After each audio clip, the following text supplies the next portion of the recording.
Pues os quiero hablar ahora de un libro que tenemos aquí en nuestra mesa, que nos acaba de traer su autor, un libro del que teníamos ya ganas de hablar porque sabíamos de su existencia desde hace ya algunas semanas, pero hemos estado esperando el momento justo para que venga su autor y nos desgrane esta historia. Está conmigo José Juan Patón, él es abogado y escritor, aparte de muchas otras aficiones de las que no vamos a hablar ahora, pero que podríamos hacerlo, ¿no? Buenas tardes y bienvenido. Muy buenas tardes, Alfredo, encantado de estar aquí. Gracias. Y verte de nuevo. Gracias por venir, por un traernos placer este regalo. estar aquí con vosotros. Tu criatura, tu nueva criatura que acaba de nacer, ¿no? Efectivamente, precisamente fue prácticamente un regalo de Reyes, el mejor regalo de Reyes que me podían haber hecho, desde luego, este año. El día 4 de enero de este año salió editada la obra. Y bueno, la verdad es que hasta el momento, y en el escaso mes que llevamos desde entonces, pues con una grandísima acogida por parte del público lector, que en definitiva de eso es de lo que se trataba, ¿no? Toda obra pues requiere y satisface lógicamente al autor la posibilidad de que alcance al mayor número de lectores posible. Y esa es la aspiración de todo escritor. Un abogado en Machu Picchu, y me gusta el subtítulo: Relato de un letrado armado con 2 cartuchos de dinamita y una caja de cerillas. Ahí lo llevas. Bueno, no debe asustar demasiado, ¿no? el subtítulo. No es un libro de violencia, todo lo contrario. Es una comedia, si podemos llamarla de alguna manera, una comedia negra, la tónica de grandes literatos de este tipo de género, como fueron Pedro Muñoz Seca, con La venganza de Don Mendo, que es una obra súper conocida, o Jardiel Poncela, con Eloísa está debajo del almendro. Entonces es una novela, ya digo, cómica, con marcado sentido del humor, pero que no obstante pues se esconde entre líneas, y ya para cada lector pues sacará sus propias conclusiones, determinadas reflexiones sobre la sociedad en la que vivimos, el mundo en que vivimos, nuestro estado de ansiedad, de estrés, de hastío, de insatisfacción, etcétera, etcétera. Y bueno, en este caso el protagonista pues quiere liberarse de alguna manera, de una manera explosiva, que puede parecer una manera radical, pero que en definitiva pues no deja de ser un guiño de humor, ¿no?, a esta situación, ya digo, que vivimos en las sociedades avanzadas. Que nos va a hacer sonreír mientras la leemos y nos va a dar que pensar. Esa era la intención. Por supuesto, el humor lo primero, ¿no? Alguien dijo, ¿no?, que el sentido del humor debiera ser el más común de los sentidos. Sí. Y yo he tratado precisamente de potenciarlo muchísimo, no solamente a través de la novela, de la trama de la novela, sino también a través de las notas de autor. Hay un aspecto muy curioso, una apuesta muy original que he realizado, y que posiblemente a lo mejor los ortodoxos en la literatura me crucifiquen por ello, pero yo contengo a lo largo de toda la obra numerosas referencias, numerosas notas de autor, que son todavía más, a mi juicio, más divertidas, más disparatadas. Cuento pasajes históricos, anécdotas de todo tipo, relatos bíblicos, pero de una forma exagerada, disparatada. La forma que yo he entendido que podría haber sido la historia realmente así, porque hay datos de la historia, sobre todo la lejana, que no conocemos, y quién sabe si la historia fue realmente como nos lo han contado, o cualquier otra versión. Exacto. Un abogado en Machu Picchu es el nombre de la novela. Tú eres abogado. Sí, así es. Te tengo que preguntar, ¿hay algo de autobiográfico? Es inevitable. en casi todo autor hay algo de autobiográfico. En definitiva, al final escribir no deja de ser una catarsis. Es la capacidad, es la expresión que tiene un autor de liberar aquello que quiere transmitir, aquello que tiene dentro. Evidentemente, para los que somos primerizos, como en mi caso, era mucho más fácil caer en la tentación de tirar de aspectos de experiencias más que autobiográfico. En realidad no es una autobiografía, pero sí cuenta lógicamente. Yo he tenido que facilitarle al protagonista, he tenido que facilitarle experiencias reales, experiencias que yo he vivido, pero precisamente para dotarlo de veracidad, de verosimilitud. Incluso, aun cuando algunas puedan parecer efectivamente de algún modo surrealistas, lo cierto es que han acontecido. Yo algunas las puedo disfrazar, las puedo manipular, las he podido maquillar un poco, pero prácticamente todas las historias que narro acontecen. Y acontecen a diario, pero no solamente a mí, al resto de mis compañeros de profesión, de aquí o del resto de España. Pero no es biográfico en modo alguno, es decir, son personajes completamente ficticios, pero efectivamente para conformarlos, al final cada protagonista o cada personaje, pues tienes que tirar de estereotipos, de clichés. Claro. Dices que eres primerizo. ¿Qué te ha llevado a escribir? Vamos a ver, yo siempre he sido un lector de toda la vida. Desde muy joven me ha interesado muchísimo la literatura y también me ha interesado muchísimo la historia. Y mi género literario fuerte y potente es la novela histórica. Y he conjugado esas dos pasiones a la hora de escribir. Ahora, la motivación concreta, pues, hombre, uno siempre tiene inquietud por trasladar las cuestiones, pero la oportunidad pues se presentó pues en el verano del año 21, en el que yo creo que, como consecuencia de haber pasado, ¿no?, la fase, digamos, más crítica de la pandemia, del coronavirus, cuando todo más o menos ya se iba despejando, se iba clarificando un poco la cuestión, quizás ahí fui consciente o noté el impacto de la pandemia en mi ámbito tanto personal como profesional. Y quiero explicar esto muy brevemente. Durante la pandemia, yo particularmente que me dedico al ámbito del derecho laboral, durante la pandemia nos vimos obligados, quienes trabajamos en ese sector, a trabajar muy esforzadamente, muy estresados. A todo el mundo recuerda los ERTE, los ERES, multitud de disposiciones, desayunábamos todos los días con el BOE, etcétera, etcétera. Y quizás en ese momento, digamos, de tensión y permanente alerta, no éramos conscientes del derroche que estábamos haciendo. Sin embargo, con la perspectiva, como he señalado anteriormente, en el verano del 2021, sentí la necesidad de expresar cosas.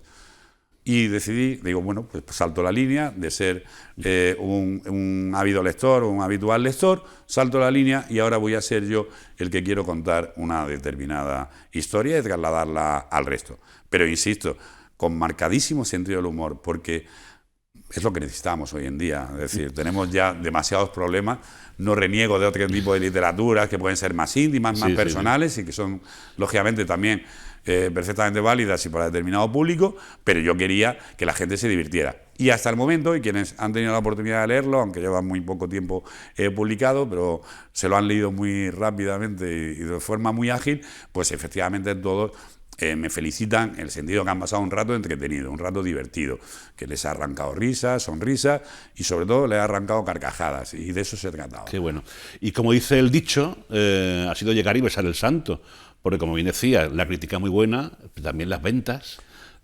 Ahí están los rankings, ¿no? Efectivamente, durante, creo recordar que 2 o 3 semanas estamos en los rankings compitiendo mano a mano y de forma muy cariñosa con otro paisano y compañero de profesión, que es Miguel Baseró, que ha realizado una obra espléndida, que yo estoy ya, digamos, camino de terminar, y me encanta, ¿no? Además lo conozco personalmente, hemos hablado de ello, y bueno, es muy divertido, es como un Federer Nadal, ¿no? Alternándonos en el primer y segundo puesto del ranking, y la verdad, bueno, eso es positivo, pero por encima del nivel de ventas, por encima de los rankings, etcétera, etcétera, para mí no hay mayor satisfacción que alguien me diga: he leído tu novela, me lo he pasado fenomenal, me la he leído de un tirón y encima me he quedado con ganas, o mejor dicho, me he quedado con la desazón de que la he terminado y me ha dado cierta pena terminarla. Pues habrá que escribirle otra, ¿no? Bueno, vamos por partes. Vamos a dejar que crezca la criatura. Efectivamente, vamos a dejar que alcance la mayoría de edad y ya veremos en un futuro si efectivamente encuentro sobre todo la oportunidad y la ocasión de poder escribir algo más. Por cierto, el letrado, el abogado, está en el Machu Picchu. ¿Por qué? Si lo cuento, pues hago un spoiler. No, me refiero que ¿por qué has escogido este paisaje? El paisaje. Porque Machu hubiera Picchu, sido también más fácil un abogado en el Cabo de Gata, por ejemplo. Por ejemplo. Pero quien lo lea al final entenderá por qué es Machu Picchu. Al final Machu Picchu no deja de ser un lugar exótico, un lugar ideal, ¿no? Todos podemos evocar, ¿no?, que es algo como una isla en el Pacífico, ¿no? O Bali, es decir, soñamos con aquello que no tenemos. Y sobre todo con aquellos lugares más exóticos, más lejanos, que nos puedan evocar muchísimas más cosas. Esa es la razón. Elegí Machu Picchu, podía haber elegido efectivamente las cataratas de Iguazú, por ejemplo. O el Amazonas, quiero decir. En definitiva, al final, Machu Picchu no deja de ser un sueño, ¿no? Un sueño que persigue el protagonista. Que al final es lo que nos pasa a todos. No dejamos de perseguir un sueño, ¿no? Sin duda alguna, perseguimos los sueños. Lo que pasa es que es verdad que en muchas ocasiones ese sueño que idealizamos cuando llegamos a conocerlo, se nos desvanece el sueño, porque no era tan idílico. ¿Y tu sueño era escribir un libro? No. ¿Nunca se te pasó por la cabeza? No, yo evidentemente tengo el hábito de escribir profesionalmente por razón de mi profesión, pero evidentemente no tiene nada que ver un tipo de escrito, una demanda o un recurso con una novela. No era un sueño, es que al final, si analizo el momento en que decidí empezar a escribir, fue como un impulso. Es que creo que me arrastró. Yo creo que me arrastró la historia y fue ella la que quizás me llevó a escribir, Qué más bien. que yo tener la voluntad. Es verdad que hubo un pequeño relato corto y a partir de ahí se desarrolló, pero me llevó a rastras la historia más que ser yo el director, ¿no? O el que controlaba las riendas. Curioso el fenómeno, pero así lo siento. Curioso, pero ha sido beneficioso, ¿no? Para esta primera experiencia, Sin duda alguna. la misma historia te lo ha hecho fácil, te lo ha puesto fácil. Sí, me ha llevado a lugares que yo incluso no pensaba que iba a alcanzar, ¿no?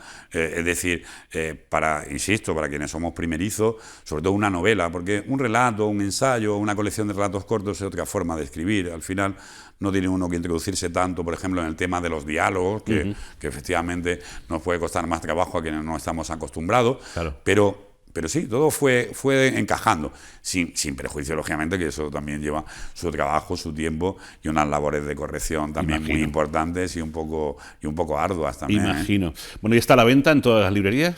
Vamos a ver, hay muchos sistemas de venta, particularmente, como bien se sabe, esto lo edita Círculo Rojo. Círculo Rojo es una empresa almeriense, potentísima, prácticamente líder en autoedición en toda España. Es una fortuna que la tengamos, desde luego, en Almería, como tantísimas otras cosas que tenemos en Almería y no sabemos reconocer. Y el sistema de autoedición, sobre todo lo que va dirigido, sobre todo en materia de distribución, es la posibilidad de adquirirlo, bien por pedido, eso sí, no en venta de ejemplares físicos, en cerca de 4.000 librerías de toda España. Wow. Es decir, cualquiera que pueda estar en Valladolid, en Toledo o en Sabadell, a su librería habitual puede pedirlo y sin duda se lo pueden facilitar por encargo. Físicamente aquí en Almería Capital está en la librería Vivabú y en la librería Picasso. En Granada Capital también está en la librería Picasso. Supongo que iremos avanzando y después la venta online pues a través de Casa del Libro, FENA, La Vanguardia, Libros CC, en fin. ¿Quién te lo iba a decir a ti esto? No, yo estoy, además, claro, un mundo absolutamente novedoso. O sea, estoy experimentando todos los días sensaciones nuevas y experiencias nuevas porque yo en este mundo no me había movido jamás. Qué bueno, pues aquí tenéis este libro, échale un ojo porque vamos a pasar un buen rato, lo ha dicho el autor. Se ha comprometido a que si no nos reímos, iba a decir, nos devuelve el dinero. Sí, se puede. Bueno, tampoco nos pillamos los dedos. Que me sé más de uno es capaz de, pues no pienso reírme para que me devuelva el dinero. No, que tenéis que leerlo, ¿vale? Que es la obra de un almeriense, de un paisano nuestro, que además, como digo, promete que lo vamos a pasar bien con su lectura. Un abogado en Machu Picchu, relato de un letrado armado con 2 cartuchos de dinamita y una caja de cerillas. José Juan Patón, editado por Círculo Rojo. Muchísimas gracias. Muchísimas gracias a vosotros por atenderme. Te haremos la crítica oportuna. Eso es lo necesario, absolutamente necesario. Muchas gracias.